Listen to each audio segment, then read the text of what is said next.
السلام علیکم ورحمۃ اللہ وبرکاتہ نحمده ونصلی علی رسولہ الکریم اما بعد فاعوذ باللہ من الشیطان الرجیم بسم اللہ الرحمن الرحیم ان اللہ وملائکتہ یصلون علی النبی یا ایہا الذین آمنوا صلوا علیہ وسلموا تسلیما اللہم صل علی سیدنا ومولانا محمد معدن الجود والکرم وآلہ الکرام وابنہ الکریم وبارک وسلم۔ عزیزان ملت اسلامیہ، کل شب معراج تھی، معراج کی رات تھی۔ آپ حضرات نے سنا بھی ہوگا ذکر مصطفیٰ کریم رؤوف الرحیم جناب محمد الرسول اللہ صلی اللہ علیہ وآلہ وسلم کا۔ اب دو تین مشاہدات اللہ کے رسول صلی اللہ علیہ وآلہ وسلم نے جو فرمائے وہ میں بخاری شریف کی روشنی میں بیان کروں۔ اللہ کے رسول صلی اللہ علیہ وآلہ وسلم جب معراج کے لیے گئے، ایک جگہ دیکھا کہ کچھ لوگوں کے سامنے ہانڈیاں پڑی ہوئی گوشت کی، کچھ ہانڈی کے اندر کچا بدبودار گوشت ہے، اور کچھ ہانڈی سمجھتے ہوں گے وہ پتیلی دیگ جسے کہا جاتا ہے۔ ماشاءاللہ نیازیں تو بنتی رہتی ہے، آپ حضرات تو بخوبی جانتے ہوں گے ماشاءاللہ۔ تو کچھ ہانڈی کے اندر کچا بدبودار گوشت تھا، پک رہا تھا، اور دوسری ہانڈی کے اندر انتہائی صاف ستھرا اور خوشبودار گوشت بن رہا تھا۔ اب انسان کی فطرت کیا ہے؟ اچھے گوشت کو پسند کرے گا یا پھر جو بدبودار ہے اسے پسند؟ ارے انسان کی فطرت تو یہ ہے۔ اس سے ہٹ کر ایک جگہ اگر بریانی کا ڈپارٹمنٹ ہو، ایک جگہ اگر دال چاول کا ڈپارٹمنٹ، تو انسان کی فطرت کیا ہے؟ کسے پسند کرے؟ ظاہر سی بات ہے بریانی کی جانب ہو جائے گا، ٹکا بریانی ہو، سکھ بریانی ہو، اٹالین بریانی ہو، ماشاءاللہ بہت سارے کھانے بھی بنتے ہیں ہمارے یہاں الحمدللہ، اللہ قبول فرمائے، بزرگوں کا صدقہ ہے۔ تو انسان کی فطرت یہ ہے کہ وہ جو اب کلاس کی چیز ہوتی ہے اس کو پسند کرتا ہے، بلا تشبیہ و تمثیل۔ وہ تو ماشاءاللہ کھانا ہے، نعمت ہے۔ یہ جو حدیث پاک کے اندر ہے، کچا اور بدبودار گوشت ایک جگہ ہے، خوشبودار اور اچھا صاف ستھرا پاکیزہ گوشت ایک جگہ ہے۔ انسان کی فطرت کیا ہے؟ اچھے گوشت کو، خوشبودار گوشت کو پسند کرے گا۔ لیکن اللہ کے رسول فرماتے ہیں میں نے معراج میں دیکھا راستے میں کہ کچھ لوگ جو ہے اچھے گوشت کو چھوڑ کر کے بدبودار اور کچے گوشت کو کھا رہے ہیں۔ میں نے جبرائیل سے پوچھا، حالانکہ اللہ کے بتانے سے خود مصطفیٰ بھی جانتے، حضرت سیدنا جبریل امین سے میں نے پوچھا کہ یہ گوشت جو کھا رہے ہیں یہ کون ہے؟ حضرت سیدنا جبریل امین نے عرض کی یا رسول اللہ علیہ الصلاۃ والتسلیم، یہ آپ کی امت کے وہ لوگ ہیں جو پاکیزہ اور حلال جن سے ان کا نکاح ہوا تھا ان بیویوں کو چھوڑ کر کے غیر محرم اجنبی عورت کے ساتھ رات گزارا۔ ظاہر سی بات ہے ہانڈی میں جو گوشت تھا اس سے مراد یہ ہے کہ یہ لوگ پاکیزہ اور جو حلال بیوی ہے جس سے نکاح ہوا ہے جائز طریقے سے، اسے چھوڑ کر کے معاذ اللہ جو ناجائز اجنبی غیر محرمہ جس کی جانب نگاہ کرنا دیکھنا بھی جائز ہے، اسے چھوڑ کر کے یہ لوگ اس کی جانب گئے۔ اللہ کے رسول صلی اللہ علیہ وآلہ وسلم کی ایک دوسری حدیث پاک ہے کہ آپ کو رات میں دو لوگ آئے، اٹھا کر کے لے گئے، کچھ عجائبات کا مشاہدہ کیا۔ ایک جگہ آپ نے دیکھا کہ ایک سوراخ ہے، یعنی تنور دیکھا ہوگا، نیچے سے بڑا رہتا ہے، اوپر سے چھوٹا سا سوراخ رہتا ہے اور اس میں روٹی وغیرہ بنائی جاتی ہے۔ اللہ کے رسول صلی اللہ علیہ وآلہ وسلم نے دیکھا کہ وہ تنور کی طرح ایک سوراخ ہے، اس میں آگ جل رہی، آگ کے شعلے باہر آتے ہیں پھر واپس اندر چلے جاتے ہیں۔ آپ نے دیکھا کہ آگ کے شعلوں کے ساتھ کچھ برہنہ مرد اور کچھ عورتیں واپس باہر آتی ہیں اور واپس اندر چلی جاتی ہیں، یعنی آگ کا شعلہ اٹھتا ہے، بھڑکتا ہے، باہر آتا ہے، اس آگ کے شعلے کے ساتھ وہ برہنہ مرد برہنہ عورتیں بھی باہر آتی ہیں، اور جب آگ کا شعلہ ختم ہو جاتا ہے نیچے چلے جاتا ہے، وہ برہنہ مرد وہ برہنہ عورتیں نیچے چلی جاتی ہیں۔ حضرت سیدنا مصطفیٰ کریم رؤوف الرحیم نے پوچھا، جو لے جانے والے تھے جو فرشتے تھے ان سے پوچھا کہ یہ کون لوگ؟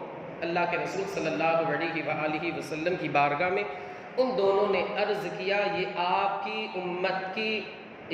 کی امت کے زنا کرنے والے مرد ہیں اور زنا کرنے والی عورتیں۔ آپ ذرا سوچو تو صحیح، اللہ کے رسول صلی اللہ علیہ وآلہ وسلم کو ان چیزوں کا مشاہدہ کرایا گیا، ان چیزوں کا اللہ کے رسول صلی اللہ علیہ وآلہ وسلم نے مشاہدہ فرمایا، ان چیزوں کو ملاحظہ فرمایا۔ زنا اتنی بدترین چیزیں، اور کہا جاتا ہے کہ زنا ایک قرض ہے، زنا ایک قرض ہے، اور قرض کا مطلب یہ ہے کہ اگر کسی بندے نے معاذ اللہ کسی غیر محرم، کسی اجنبی عورت کے ساتھ اس کا ارتکاب کیا، اسے قرض چکانا پڑے گا۔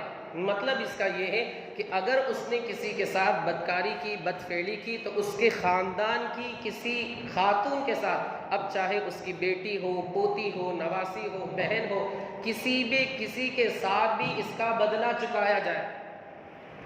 یہ علماء کرام کا قول ہے کہ زنا ایک قرض ہے۔ آج انسان یہ سمجھتا ہے کہ معاذ اللہ میں نے بدکاری کر لی، وہ خوش ہو جاتا ہے، استغفر اللہ معاذ اللہ، لیکن یہ زنا ایک قرض ہے۔ اگر یہ کسی کی بہن، بیٹی، ماں یا کسی کی پوتی وغیرہ کے ساتھ کر رہا ہے تو ایک قرض ہے، کل اٹھ کر کے اس کی بھی بیٹی یا اس کی بہن یا اس کی ماں یا اس کی پوتی یا اس کی بیوی، کسی نہ کسی کے ساتھ اس کا بدلہ چکایا جائے۔ کتنی بری چیز ہے، اور زنا کی وجہ سے استغفر اللہ کتنی برائیاں اور کتنی بیماریاں پھیل رہی ہیں۔ ایک فرانس، آپ نے سنا ہوگا نام کو، جو بیماری ہے اس کو آپ جانتے بھی، مسجد کے اندر تھوڑا ٹھیک بھی نہیں لگتا، اور حیا بھی اس کی اجازت نہیں دیتی۔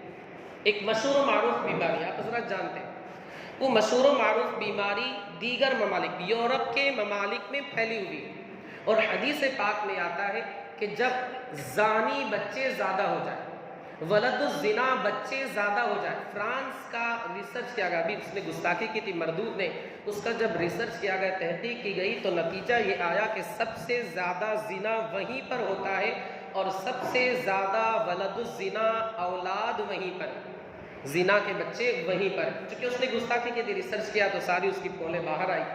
اللہ کے رسول صلی اللہ علیہ وآلہ وسلم فرماتے جس ملک کے اندر زنا والے بچے زیادہ ہو، اللہ اس پر اپنا عذاب اور قہر نازل فرماتا۔ آپ دیکھیں تاریخ ہوتا ہے، آپ نے نیوز وغیرہ پڑھا ہوگا، 6، 7، 8، 10، 12 سال پہلے فرانس کے اندر کتنا خطرناک سونامی آیا، جانتے ہوں گے آپ کے سامنے، سب آپ کی نگاہوں کے سامنے، فرانس کے اندر اتنا خطرناک سونامی آیا تھا، بہت سے گھروں کو تباہ کر کے برباد کر کے لے گیا تھا، بہت ساری بلڈنگوں کو اس نے گرا دیا تھا۔ تو یہ زنا کی برائیاں ہیں، زنا کی تباہ کاریاں ہیں، زنا کی بیماری، اس کی وجہ سے بیماریاں پھیلتی ہیں، گھر جو ہے وہ تباہ و برباد ہو جاتے ہیں، اور جب زنا پھیل جائے تو اللہ رب العزت اپنا عذاب نازل فرماتا ہے، قہر نازل فرماتا ہے، اپنا عتاب نازل فرماتا ہے۔ دوسری حدیث پاک معراج والی، اللہ کے رسول صلی اللہ علیہ وآلہ وسلم نے دیکھا کہ کچھ لوگ ہیں ان کے پیٹ مکان کی طرح بڑے۔ آپ نے معراج میں کیا ملاحظہ فرمایا؟ کچھ لوگ ہیں ان کے پیٹ جو ہے گھروں کی طرح بڑے بڑے، اتنے بڑے بڑے ان کے پیٹ ہیں۔ اللہ کے رسول صلی اللہ علیہ وسلم نے دیکھا کہ ان پیٹوں کے اندر سانپ گھوم رہے ہیں، اس طریقے سے سانپ گردش کر رہے ہیں، اور وہ جو سانپ ہیں باہر سے بھی نظر آ رہے ہیں۔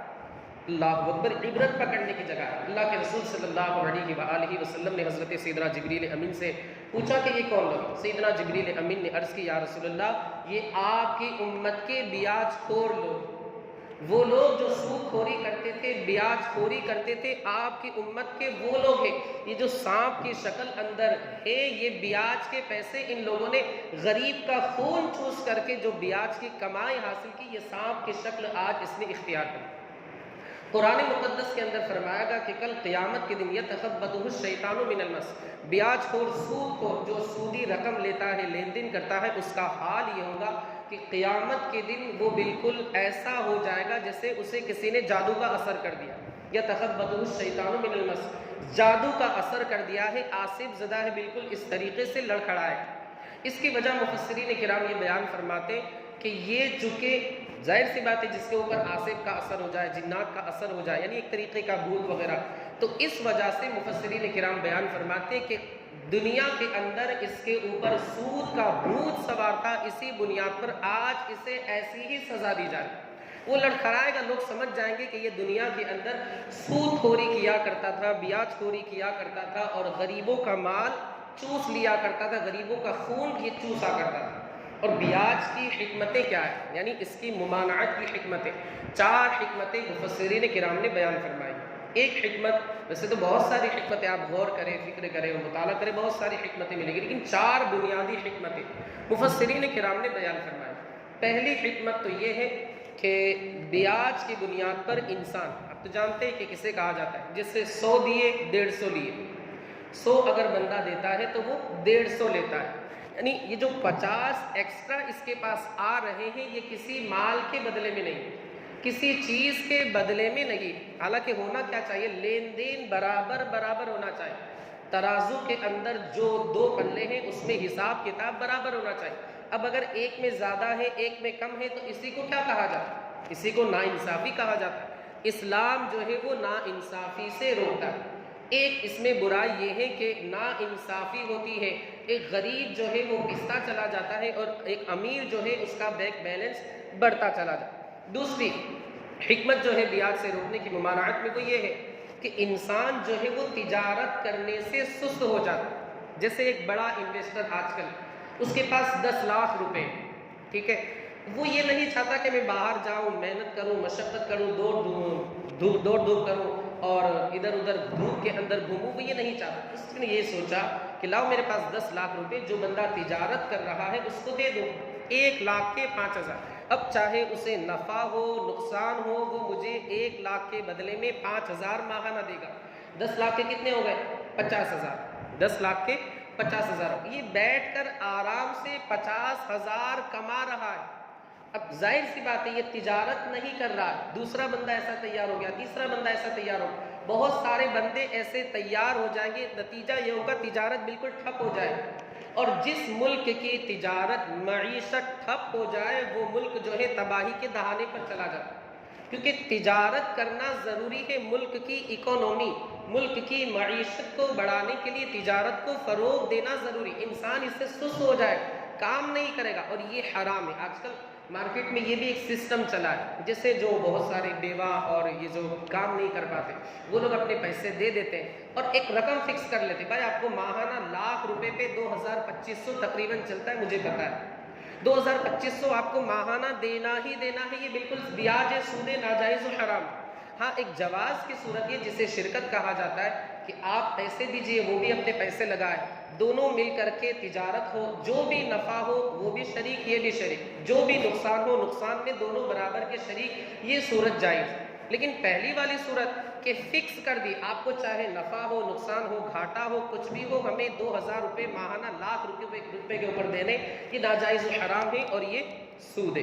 تیسری چیز بیاج کی ممانعت کی ایک حکمت یہ ہے کہ جب انسان سود کے ذریعے قرض دینے کا عادی ہو جاتا ہے, سود کے ذریعے جب قرض دینے کی اسے عادت پڑ جاتی ہے تو اب وہ کسی کو بغیر سود کے قرض نہیں دے گا. جیسے آپ کو 50,000 کی ضرورت ہے, آپ نے کسی سے کہا, اس بندے کو بھوت سوار ہے لالچ کا, لالچی بن گیا, ظاہر سی بات ہے وہ سود سے اپنے پیسے گھماتا ہے. آپ نے کہا 50,000 روپے دے دو, اس نے کہا بھائی میں 50 نہیں 50 کے 55 لوں گا. اب اس بندے کے اندر جو باہمی سلوک کرنے کا جذبہ, ایک سامنے والے انسان کی ہمدردی کہ اس کی مجبوری سے فائدہ نہ اٹھایا جائے بلکہ اس کی مصیبت میں اس کا ساتھ دیا جائے, جو اس کے اندر سلوک اچھا سلوک کرنے کا جذبہ تھا وہ سرد پڑ جاتا. ہمارے نبی مصطفیٰ کریم نے کیا ارشاد فرمایا کہ انسان جو ہے اپنے دوسرے مسلمان بھائی کی مصیبت کو دور کرے, اگر دنیا میں مصیبت کو دور کرتا ہے اللہ آخرت میں اس بندے کی مصیبت کو دور فرمائے. اس حدیث پاک پر یقیناً وہ ترک کر رہا ہے, عمل نہیں کر رہا ہے کہ وہ تو سامنے سے بس 50 کی جگہ 55 لینے کے چکر میں. تو باہمی جو سلوک کرنے کا حکم ہمارے نبی مصطفیٰ کریم نے دیا, اس پر عمل ترک لازمات ہے. چوتھی جو حکمت اس میں یہ ہے بیاج سے ممانعت کی کہ اس میں جو بیاج دینے والا ہوتا ہے وہ بالکل درندہ ہو جاتا ہے, گالی گلوچ پہ اتر آتا ہے, اس کو سامنے والے انسان پر بالکل رحم آتا ہی نہیں. اب سامنے والا کتنا بھی غریب ہو بس مجھے تو پیسے سے مطلب, درندگی آتی ہے, ایک ظلم کا وہ بندہ پیکر بن جاتا ہے کہ سامنے والا کتنا بھی غریب ہو, بھاڑے کے گھر میں رہتا ہو, کرائے کے گھر میں رہتا ہو, مٹی کے گھر میں رہتا ہو, مجھے اس سے کوئی مطلب نہیں, مجھے تو بس اپنا کاروبار چمکانا ہے, بینک بیلنس کو بڑھانا ہے, مال کو بڑھانا ہے, دولت کو بڑھانا ہے. تو اس بنیاد پر آج آپ دیکھیں کہ جو پیسہ ہے وہ امیروں کی جانب, امیروں کا پیسہ جو بڑھتا جا رہا ہے, جو غریب ہے اور غریب سے غریب تر ہوتا چلا جا رہا ہے. اڈاجن پارٹی کی ایک مثال میں آپ کو دوں, آپ حضرات بھی دیکھتے ہوں گے جانتے ہوں گے. جیسے ایک بلڈنگ بنتی ہے, زمین کی خریدی ہو گئی اور پلاننگ ہو گئی, 10 مالے کی بلڈنگ بننی ہے. اب جو بڑے بڑے انویسٹر ہیں, جو بڑے بڑے کروڑوں میں کھیلنے والے, کروڑوں میں اٹھنے بیٹھنے والے, وہ لوگ کیا کرتے ہیں، آپ کو برا لگے تو میں معذرت چاہتا ہوں، لیکن ایک حقیقت سچائی کہ ہمارا جو غریب طبقہ ہے وہ کتنا پیستا چلا جاتا ہے۔ 10 مالے کی بلڈنگ ہے، جو بڑے بڑے لوگ ہیں وہ 1 فلیٹ 2 فلیٹ 3 فلیٹ 4 فلیٹ خرید لیتے، پہلے ہی سے بننے سے پہلے ہی خرید لیتے۔ اب اس کے بعد وہ لوگ منہ مانگی رقم کے ذریعے اس فلیٹ کو بیچتے، ہوتا ہے، آپ حضرات جانتے ہیں۔ اور یہاں تو ماشاءاللہ تجارت کے بہت سارے اصول کو جاننے والے موجود بھی، اڑجن پارٹی پہ جتنی تجارت کے ماشاءاللہ ماہرین ہیں، میمن طبقہ ماشاءاللہ، میمن کا جو سینونیم سے ہے وہ سمجھ لیجیے تاجر، اس کا جو مترادف سینونیم جسے کہا جاتا ہے وہ تاجر۔ تو اب نتیجہ یہ ہوتا ہے کہ جو بیچارہ ایم کلاس کا ہوتا ہے، میڈیم کلاس کا، جو متوسط طبقے کا جو بندہ ہوتا ہے وہ بیچارہ پستا چلا جاتا ہے۔ متوسط طبقے کا یعنی ایم کلاس کا جو بندہ ہوتا ہے وہ پستا چلا جاتا ہے۔ غریب یعنی جو فقیر ہے وہ تو مانگ کر لے گا، جو امیر ہے اس کے پاس تو پہلے ہی سے خزانہ ہے، پہلے ہی سے مال و دولت کا مالک۔ لیکن جو متوسط طبقے کا ہے، ایم کلاس کا، درمیانی طبقے کا، جو بیچارہ معزز ہے، کسی کے آگے ہاتھ نہیں پھیلاتا، وہ بیچارہ اور پستا چلا جاتا ہے، غریب ہوتا چلا جاتا ہے۔ آپ حضرات نے دیکھا ہوگا اکثر و بیشتری ہو۔ تو یہ ساری چیز سے بھی ہمارے آقا مصطفیٰ کریم نے بھی روکا ہے کہ آپ دوسرے کی بھلائی چاہو، آپ دوسرے کی خیر خواہی چاہو، نہیں وجہ ہے کہ آپ دیکھیں اڑاجن پارٹی پہ جتنے مہنگے فلیٹ ہیں، میرے حساب سے سورت میں کہیں اتنے مہنگے فلیٹس نہیں ہوں گے۔ میں نے تو یہاں تک سنا کہ گردو روڈ ویسو وغیرہ میں جو فلیٹ ہے وہ بھی اڑاجن پارٹی کے مقابلے میں سستے ملتے، بلکہ ویسو کے کچھ بلڈرز یہاں پر آئے انویسٹ کرنے کے لیے، اور کہیں پر کام بھی شروع ہو گیا ہے۔ مجھے یہ سب باتیں پتہ چلی، میں کچھ کسی کی گہرائی میں نہیں جاتا، لیکن سب پتہ چلتا ہے، آپ حضرات کو بھی پتہ ہو کہ ویسو کے کچھ بلڈرز آئے، انہوں نے کہا کہ وہاں کچھ کمائی نہیں ہے، تو یہاں کچھ مسلمان بلڈروں سے انہوں نے پارٹنرشپ کی اور کام شروع بھی ہو گیا، بلڈنگ بننا بھی شروع ہو گئی، بکنگ بھی شروع ہو گئی۔ اس میں کیا ہوتا ہے، ہماری جو مسلمان قوم ہے وہ دبتی چلی جاتی، پستی چلی جاتی، بیچارہ جو غریب ہے اور غریب ہوتا چلا جاتا۔ تو یہ ساری چیزیں ہمارے نبی مصطفیٰ کریم نے تو دوسرے کے ساتھ بھلائی کا حکم دیا، الدین النصیحہ، دین خیر خواہی کا نام ہے، تم دوسرے کے ساتھ بھلائی کرو۔ یہ ساری چیزیں ہمارے نبی مصطفیٰ کریم کی سنت پر عمل نہیں۔ اور بیاج کی ایک اور حکمت کہ جب غریب پستا چلا جاتا ہے وہ بالکل مایوس ہو جاتا ہے کہ بھائی وقت بڑھتا رہے گا، اس کا جو پرسنٹ ہے بینک وغیرہ کا یا آدمی کا، وہ وہ لوگ فیصد مقرر کر دیتے، پرسنٹ، کہ ایک مہینے پہ 5%، پھر اگر آپ دوسرے مہینے میں نہیں دے پائے تو 10%۔ اس طرح سامنے والے کا جو پرسنٹیج ہے وہ بڑھتا رہتا ہے۔ یہ بیچارہ غریب کہاں سے لائے، کھیتی باڑی کرتا ہے، مزدوری کرتا ہے۔ نتیجہ یہ ہوتا ہے، مہاراشٹر کی خبر آپ حضرات نے نیوز وغیرہ میں پڑھی بھی ہوگی، دیکھی ہوگی، مہاراشٹر کے اندر ایک کسان تھا، اس نے قرضہ لیا، لیکن سامنے والا جو تھا اس نے سودی قرض اس بندے کو دیا۔ اب یہ بندہ نہیں چکا پایا اور سامنے سے جو انٹرسٹ تھا وہ بڑھتا رہا، پرسنٹیج بڑھتے رہے۔ نتیجہ یہ ہوا کہ پریشان ہو گیا، میں کیا کروں، میں زندہ بھی اگر رہتا ہوں قرض نہیں چکا پاؤں۔ اس نے کمرہ بند کیا، پوری فیملی کے اوپر پیٹرول ڈالا، آگ جلا کر کے پوری فیملی کے ساتھ خودکشی کر لی۔ آج اگر ہمارے نبی کی حدیث پر عمل ہوتا، پوری دنیا میں ہمارے نبی کی حدیثوں کو پھیلایا جاتا، کم از کم مسلمان بھی اس پر عمل کرتے تو آج یہ نوبت نہیں آتی۔ مسلمان بھی معاذ اللہ، 100 بار معاذ اللہ، بیاج کا لین دین کرتے ہیں۔ یاد رکھیں مسلم شریف کی حدیث پاک ہے کہ بیاج دینے والا، لینے والا، گواہی دینے والا، کاغذ تیار کرنے والے پر اللہ اور اس کے رسول کی لعنت کا مطلب ہوتا ہے اللہ تعالیٰ کی رحمتوں سے وہ بندہ بہت دور ہو جاتا ہے۔ تو یاد رکھیں اپنے آپ کو، اپنے گھر والوں کو، اپنی قوم کو، پڑوسیوں کو، محلے والوں کو، ایریے والوں کو، اپنے شہر والوں کو، اپنے مسلمان بھائیوں کو بیاج کی خرابی سے، بیاج کی تباہی سے بچائے، خود بھی بچے، دوسروں کو بھی بچائے۔ مولا عز و جل ہمیں آپ کو اور ساری دنیا کے خوش عقیدہ مسلمانوں کو مصطفیٰ کریم کے فرامین پر، سنتوں پر عمل کرنے کی توفیق رفیق عطا فرمائے۔